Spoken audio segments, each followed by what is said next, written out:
Hello everyone. हमारा first chapter है algebra of matrices. ठीक है, इससे पहले मैं आपको कुछ एक थोड़ी डिटेल बताऊंगी, उसके बाद हम अपना टॉपिक स्टार्ट करते हैं। आप लोगों के टोटल 9 चैप्टर्स हैं। ठीक, आपके पास 3 यूनिट्स बनते हैं पेपर में, 3 यूनिट्स। ठीक, हर यूनिट में 3 क्वेश्चंस आपको आते हैं। वो यूनिट्स कैसे बनते हैं? मान लो फर्स्ट सेकंड थर्ड का एक यूनिट, फोर्थ फिफ्थ सिक्स्थ का एक यूनिट और सेवन्थ एट्थ नाइन्थ का एक यूनिट। मतलब 3 चैप्टर्स में से आपके पास यूनिट्स बनते हैं। अब जो आपका फर्स्ट सेकंड थर्ड का एक यूनिट है, इसके अंदर आपको 3 क्वेश्चंस आने हैं। अब ये 3 क्वेश्चन का मतलब ये नहीं है कि 1 2 3 आपके पास 3 क्वेश्चंस आ गए। मान लो फर्स्ट क्वेश्चन का एक ए पार्ट आएगा तो एक बी पार्ट आएगा, तो ये फुली एक क्वेश्चन बनता है। ठीक, इस तरह से आपके पास जो 3 यूनिट्स हो गए, मतलब 9 क्वेश्चंस आएंगे।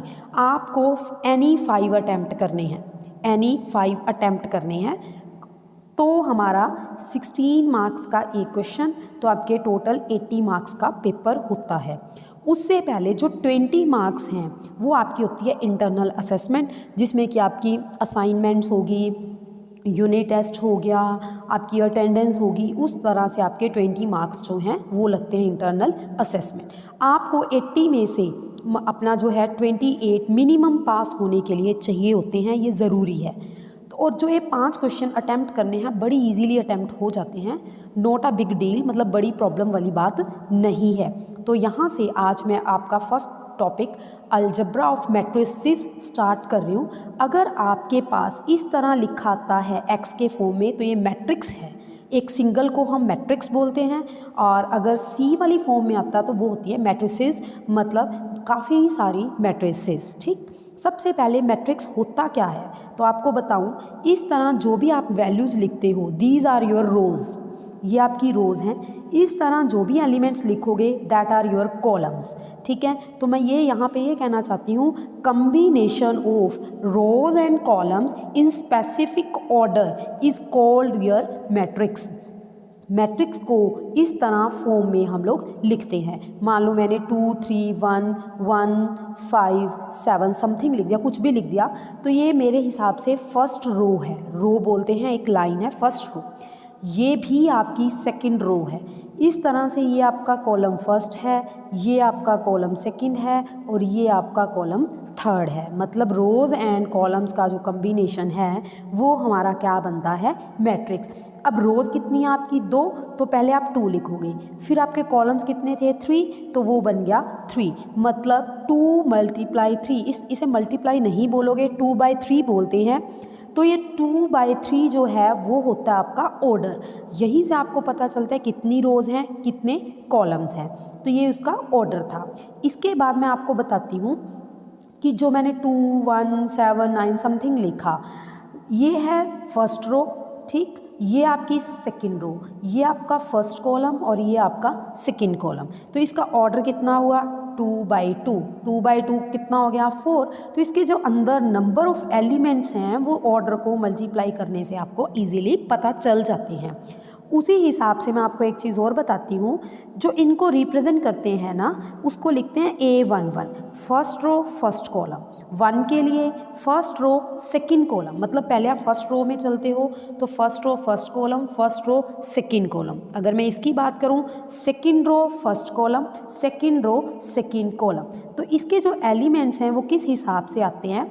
1 1 1 2 1 3 सोन, 2 1 2 2 2 3 सोन, 3 1 3 2 3 3 सोन। मतलब इस तरह से बहुत सारे आ जाते हैं। तो जो ये फर्स्ट 1 है, मान लो 1 1, फर्स्ट 1 रो को रिप्रेजेंट करता है, और जो नेक्स्ट 1 है वो किसको रिप्रेजेंट करता है? कॉलम को। तो इसके लिए हम लोग AIJ लिखते हैं। आई रोज को रिप्रेजेंट कर रहा है, जे आपका किसको रिप्रेजेंट कर रहा है? कॉलम्स को। आई और जे रोज एंड कॉलम्स को जो है रिप्रेजेंट करते हैं। यहाँ तक समझ आया आपको? इसके बाद आपका मैट्रिक्स का मैंने बता दिया, एलिमेंट्स बता दिए, नोटेशन बता दी, ऑर्डर बता दिया। तो इसके बाद हमारे पास आता है कि डायगोनल क्या होते हैं। अब मैंने A11 A12 A13 A21 2 2 2 3 इस तरह से एलिमेंट्स बताए हैं, जिसमें रोज एंड कॉलम्स इक्वल होंगे। देखिए 1 1 2 2, नेक्स्ट में मान लो 3 3 4 4, तो ये सारे डायगोनल एलिमेंट्स होते हैं। डायगोनल एलिमेंट्स इस तरह से ही चलते हैं और कोई इसके डायगोनल एलिमेंट्स नहीं होते, ठीक। उसके बाद principal diagonal elements. Principal diagonal elements हम किसको कहते हैं? अगर जितने भी ऑर्डर्ड सेट होंगे डायगोनल एलिमेंट्स के, उनका नाम हम प्रिंसिपल डायगोनल एलिमेंट्स रख देते हैं। इसके बाद आपका है रो मैट्रिक्स, जिसमें रो एक हो, कॉलम्स कितने मर्जी हो सकते हैं। जिसमें रो एक हो और कॉलम्स कितने मर्जी हो सकते हैं, तो इसको हम लोग लिखते हैं 1/n ऑर्डर से। उसके बाद है कॉलम मैट्रिक्स, जिसमें कॉलम एक, रोज़ कितनी मर्जी हो सकती हैं, तो उसको m/1। अब अगर इसकी बात करूं, इसमें देखिए रो मेरी 1 है, कॉलम मेरे 5 है, तो ये होगी 1/5। इसमें भी 5/1। उसके बाद रेक्टेंगुलर मैट्रिक्स, जिसमें रोज़, अगर मैं रोज़ के नंबरिंग को m से और कॉलम की नंबरिंग को n से रिप्रेजेंट करूं, m और n आपस में इक्वल नहीं होते, तो वो आपकी होती है रेक्टेंगुलर मैट्रिक्स। रेक्टेंगल के नाम से ही पता है, जिसकी लेंथ और ब्रेड्थ आपस में इक्वल नहीं होती। मान लो इस तरह, जिसमें 2 लाइनें 3 कॉलम्स हों या 3 रो 4 कॉलम्स हों, कुछ भी, दोनों इक्वल ना हो। इसके बाद आता है आपका स्क्वायर मैट्रिक्स। स्क्वायर मैट्रिक्स में ये होता है कि या तो 2/2 या फिर 3/3, मतलब rows and columns both are equal, जिसमें रोज़ कॉलम्स आपस में सारी की सारी क्या होती हैं? इक्वल, ठीक है। एलिमेंट्स अंदर डिफरेंट हो सकते हैं, number of rows and number of columns जो हैं आपके, वो क्या होंगे? सेम।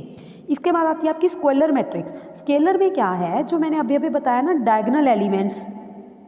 डायगोनल एलिमेंट्स की खासियत बता रही हूँ। मान लो मैंने 2 3 5 रख दिया, इसकी बाकी एंट्रीज जो हैं डायगोनल मैट्रिक्स में 0 होंगी। अगर डायगोनल एलिमेंट्स में ये एंट्रीज डिफरेंट हों, बट स्केलर में ये सारी की सारी इक्वल होती है। मान लो 2 2 2 हो सकती है, या फिर 5 5 5 हो सकती है। इस तरह से जिसके डायगोनल एलिमेंट्स हैं वो डिफरेंट हो सकते हैं, बट स्केलर में वो सारे के सारे सेम होते हैं। इसके बाद आपकी आती है आइडेंटिटी मैट्रिक्स। आइडेंटिटी मैट्रिक्स बोलो, यूनिट मैट्रिक्स बोलो, वो आपकी मर्जी है। तो उसके लिए जितने भी आपके डायगोनल एलिमेंट्स होते हैं ना, वो सारे 1 1 1, अदर एंट्रीज आर 0। ये तो 3 ऑर्डर की है। 2 ऑर्डर के लिए 1 0 0 1 समथिंग इस तरह से आपके पास होती है। उसके बाद आपके पास आती है ट्रायंगुलर मैट्रिक्स।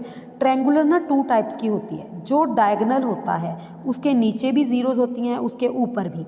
अगर नीचे ज़ीरोज़ हैं तो उसको बोलते हैं अपर ट्रायंगुलर मैट्रिक्स, अगर ऊपर ज़ीरोज़ हैं तो उनको बोलते हैं लोअर ट्रायंगुलर मैट्रिक्स। इसके बाद है नल मैट्रिक्स, ज़ीरो मैट्रिक्स, जिसकी सारी एंट्रीज आपकी क्या हो? 0, तो वो होती है आपकी नल मैट्रिक्स। यहाँ तक जो थ्योरी थी मैंने बता दी। अब हम फर्स्ट एग्जाम्पल की बात कर रहे हैं। फर्स्ट एग्जाम्पल क्या है? आपको ये मैट्रिक्स दी हुई है, आपको इसका ऑर्डर ढूंढना है, नंबर ऑफ एलिमेंट्स बताने हैं और ये सारा डिटेल बतानी है। सबसे पहले अगर इसको पूरी अच्छी तरह से आप देखो क्वेश्चंस के लिए, इसमें रोज़ 1 2 3 रोज़, कॉलम 1 2 3 4, तो ये कितने ऑर्डर की हो गई? 3/4। अब इनकी मल्टीप्लाई करो, कितने एलिमेंट्स होंगे? 12। अब मैं आपको बताऊं, ये A11 है, ये A12 है, ये A13 है, ये A14 है। अब बार बार सब पे नंबरिंग लिखना बहुत मुश्किल है। जैसे मान लो आपको 13 चाहिए, तो आप क्या करो, फर्स्ट रो के थर्ड पे चले जाओ, आपको एलिमेंट मिल जाएगा। मान लो 21 चाहिए, सेकंड के फर्स्ट पे चले जाओ, वो आपको एलिमेंट मिल जाएगा। मान लो आपको 33 चाहिए, थर्ड रो के थर्ड वाले एलिमेंट पे चले जाओ, वहाँ से आपको 3 एलिमेंट मिल जाएगा। इसके बाद मान लो 2 4, तो आप कहाँ जाओगे? 2 से 4 पे, 2 वाली लाइन के 4th एलिमेंट पे चले जाना। इसी तरह 2 3, इस तरह से आप लोग एलिमेंट्स जो है इसमें निकाल सकते हो।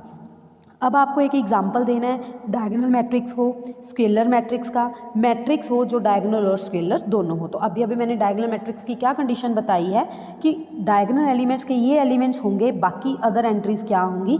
0, और ये सारे आपस में डिफरेंट होंगे। मान लो मैंने 5 7 8 लिख दिया, कुछ भी दे सकते हैं। ये एग्जाम्पल ये नहीं है कि जो बुक में दिया है आपको वही देना है। अगर स्केलर देना है तो ये सारे एलिमेंट सेम कर देना, ठीक है। तो इस तरह से आपके पास ये एग्जाम्पल भी हो गया। अब ये कहते हैं किसी मैट्रिक्स में 24 एलिमेंट्स हैं, आपको इनका पॉसिबल ऑर्डर बताना है। अब एलिमेंट्स कहाँ से आते थे, हम यही कहते थे ना कि दो नंबर्स की जो मल्टीप्लाई करके आएगा वो नंबर ऑफ एलिमेंट्स होता है। अगर आपको ये 24 दिया है, आप ये ढूंढो कि 24 किस किस की मल्टीप्लाई होगा, तो 124 दोनों की हो सकती है, 2 12 हो गया, 3 8 हो गया, 4 6 हो गया। अब यहीं तक नहीं रुकना, उल्टा भी तो हो सकता है ना, 6 4 हो सकता है, 8 3 हो सकता है, 12 2 हो सकता है, 24 एंड 1 हो सकता है। तो ये सारे पॉसिबल ऑर्डर्स जो हैं वो 24 एलिमेंट्स वाली मैट्रिक्स के हैं।